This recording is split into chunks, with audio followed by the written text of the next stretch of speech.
guys, Rich here from the rcnetwork.com, and in this video we're going to be doing kind of an update of my MaxAmps 3S packs. These are the 5450 11.1 volt 120C burst LiPo batteries. Now I picked these up back in March of 2015 for my Arma Creighton, yes, the first generation one, and these things have just been an absolute pleasure to use. Now in the past I have used these for U4RC racing and my Axial Yeti and also my Losi Rock Ray. They definitely are a powerhouse when it comes to the power. They've never ballooned, they never puffed. I've never had any issues with these batteries, so I thought it was time to do kind of like an update video on these. Now in the past, MaxAmps has kind of gotten a bad rap on their spec'd batteries. Now they kind of came out with the true 150C batteries way back in the day, back when Ultimate RC was doing reviews, and they got a pretty much a blasted review from Jang over at Ultimate RC, and that kind of fizzled down to a lot of other people out there. Well, fast forward, we're now in 2017. I think that original review came out in like 2012-ish, so a good few amount of years have gone by now, and the specs have kind of leveled out. And let's just say these batteries have definitely held up the last 2.5 years I've owned them. Now, full disclosure, these batteries were actually sent over to me from MaxAmps. Yes, they comp them here at the RC Network to kind of show you guys what they do, how they perform, and just my overall review of these batteries. Now, I've got to say, totally impressed, but you have to take it with a grain of salt because these things are super expensive. I can't skirt around that issue. These things are definitely more expensive than pretty much any battery on the planet. You can find a 3S LiPo these days for like 30-40 bucks. These things are teetering way over $100, like 150 or so for each battery. Now on to why I actually like these batteries. These batteries have definitely held up.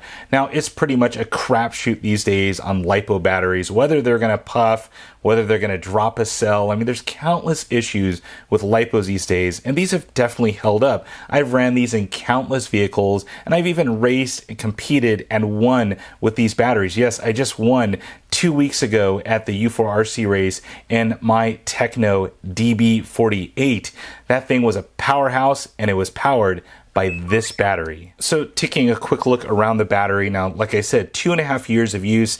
The wrap that kind of goes around it have definitely frayed around, but what you'll notice on this thing, it is not puffed, it is not ballooned, nothing. This hard case is 100% still intact. There's no issues with this battery.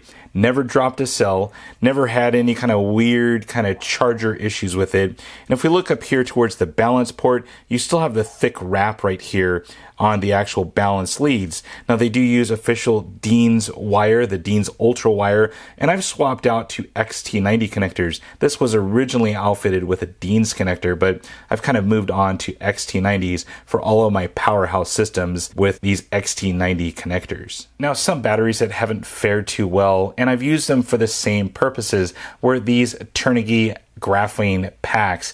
Now I picked these up specifically for U4RC for my bomber. They were the perfect size, 3000 milliamp, 11.1 volt, and these are 65C discharge or 130C burst batteries. They were the perfect size, but as you notice here, they've definitely started to balloon. I probably have less than 5 charge cycles through this battery, and yes, of course, I keep it in storage mode. I follow all the rules of LiPos.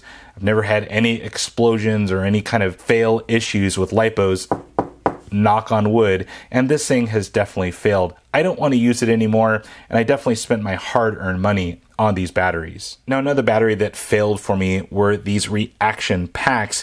Now you can kind of see here the balance lead right here has frayed, and there was no protection here on the actual battery. And if you're familiar with the Losi Rock Ray, getting it in and out will definitely start to score away at the wires. I was always very careful, but this one has now been unable to balance, and I don't want to use it anymore. So once again, another failed battery. And that leads me to these. Yes, these are an additional 2 batteries for my racing endeavors.